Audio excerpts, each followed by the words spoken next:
Greetings, dear students. I'm Archana from BVRIT Narsipur.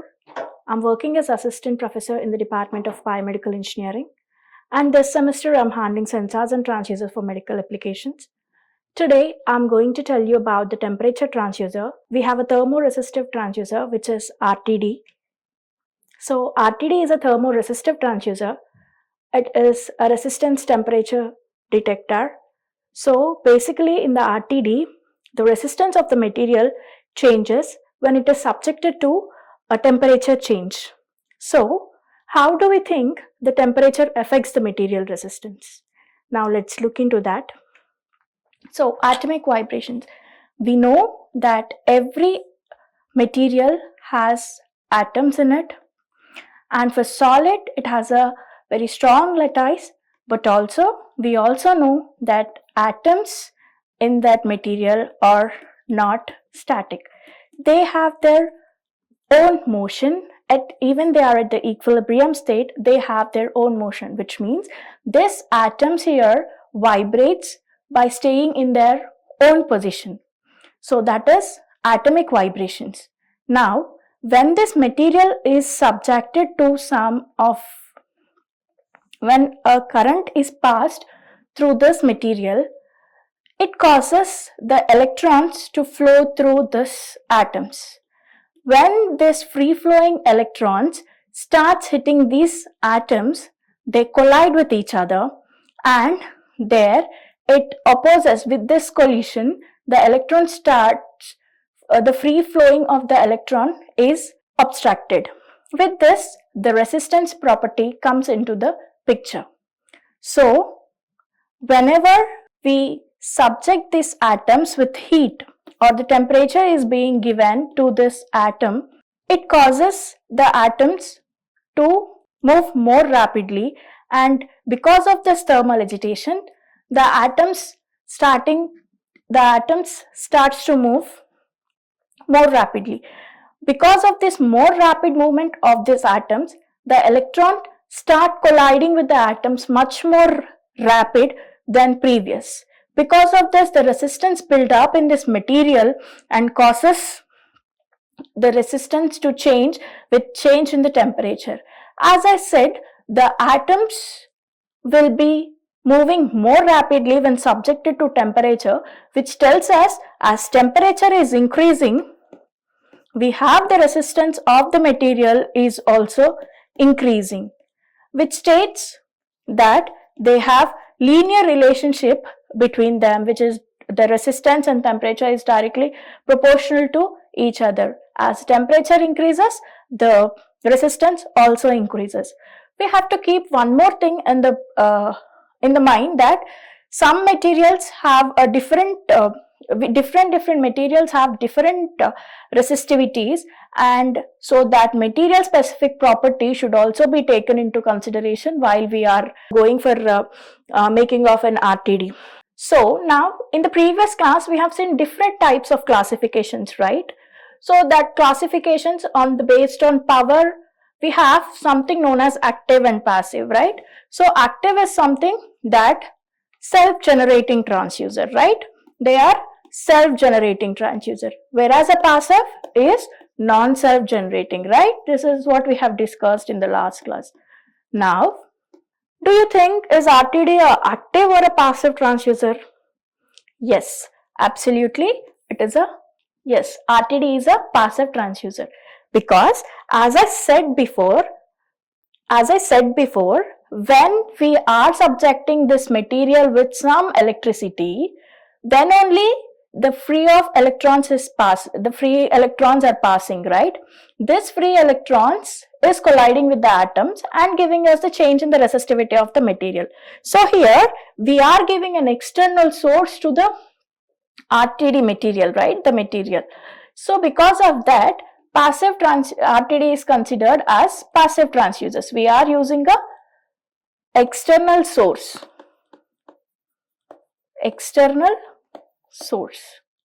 Now, when we come and take a look into this RTD, we have a sensing element. This sensing element can be made up of platinum, copper, nickel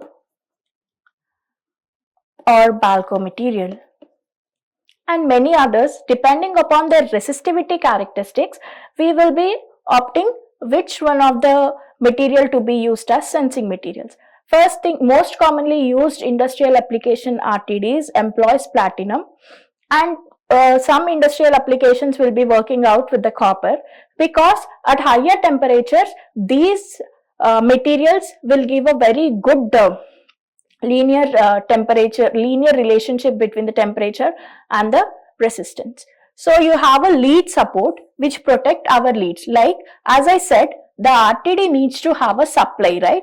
So one lead is a supply lead and another lead is a sensing lead.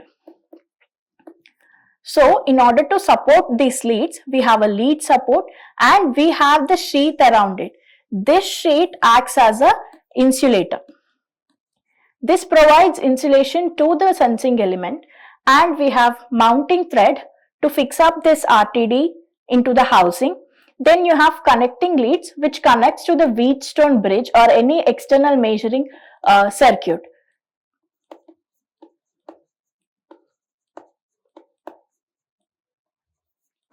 Now, this is the equation we use and which also tells that the resistance is linearly proportional to the temperature. So, RT is the resistance of the transducer at different temperature, and R naught is nothing but your resistance of that R naught is the resistance at 0 degrees temperature, and which is multiplied by alpha, and which is multiplied by alpha. Alpha is nothing but the temperature coefficient,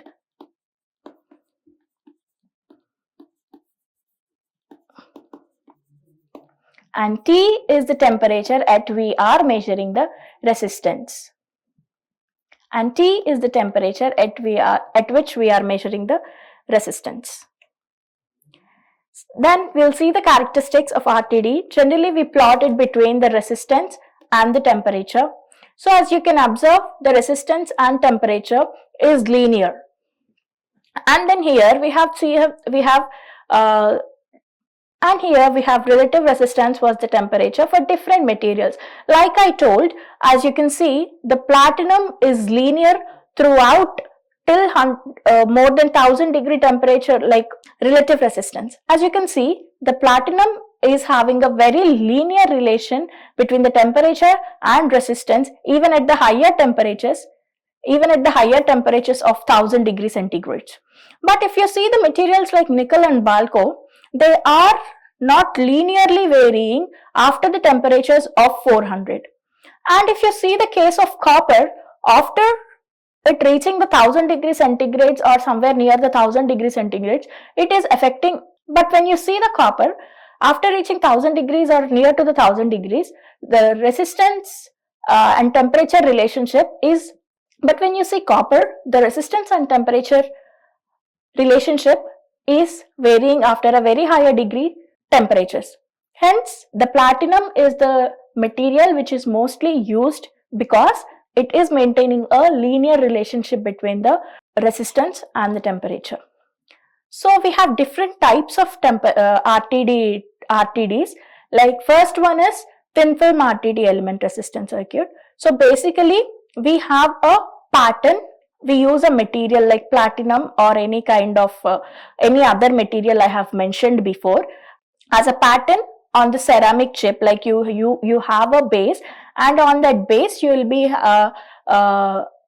putting this resistance pattern, with which when this element is subjected to the temperature change, then there is a change in the resistance of that element. Next, you have a wire wound, like you have one base circuit, as you will be taking one base, and to that base you will be winding up the material, thin wire of any material like platinum, copper. You will wind it up and you will take the leads, one lead for current supply and one lead is to measure the voltage drop. This is PT100 RTD sensor, which means at 0 degrees centigrades it will give us, it will give us 100 ohm resistance. So this is nothing but your PT 100 RTD sensors. This is most commonly used sensors, whether in the industries, whether in the biomedical field or anything. Then you have PT1000, that is at 0 degree centigrade, it will give you 1000 ohm. At 0 degree centigrade, it will give you 1000 ohm resistance. Now we'll see about the different configurations we have. We have 2-wire configuration, 3-wire configuration and 4-wire configuration. We have these different type of configuration because every wire has its own resistance, right? Even we are using the leads. Leads are nothing but the wires, and these are also offering some of the resistance which will be added to our RTD's resistance, right? Resistance of RTD will be the sum of the true resistance of the RTD plus lead 1 resistor and the lead 2 resistance, right? All these resistances will be added up and be given to the Wheatstone bridge. Hence, there is a error while taking in the 2-lead configuration, right? These leads offer some resistance and this will be added to the measuring resistance, and therefore the error occurs in the measurement. Now, in order to compensate this lead resistance, we have something called 3-wire configuration. In 3-wire configuration, we will take A, B as connecting leads, right? A, B, C are connecting leads to the RTD and to the bridge circuit. You'll be connecting this to the bridge circuit. When you connect this to the bridge circuit, what happens is you'll take A and B as a supply leads here. Lead A and lead B as a supply leads, where the current we are giving to the RTD is from lead A and lead B. And C will be your sensing lead, and lead C is a sensing lead which is used to measure the voltage drop across the RTD. Now, if you see, I have taken A and B, right? So I'll make sure while I am going for this configuration, A, B, C leads are symmetry. They have equal resistance. A, B, C are in symmetry, which means they having equal resistance.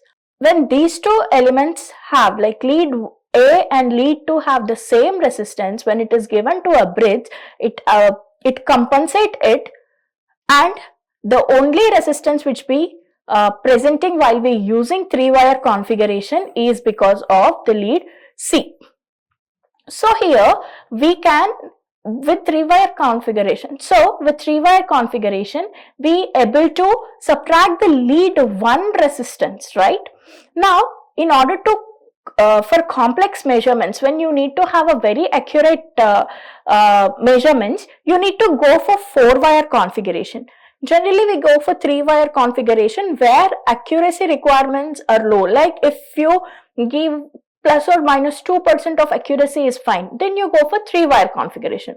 But where that accuracy is more, like you need to have a more accurate transducer, you need to go for 4-wire. The 4-wire configuration is something which is very complicated to do and also very costly. So in 4-wire configuration, what happens is you have 2 leads for current supplying and you have 2 leads for measuring the voltage, and we'll make sure that all these lead wires are of same resistance, and the bridge compensate all the lead resistances values. Hence, in the output, you'll have R is equals to R at RTD, resistance at RTD, right? Finished RTD. Thank you. Like, share and subscribe. Hit the bell icon for more updates.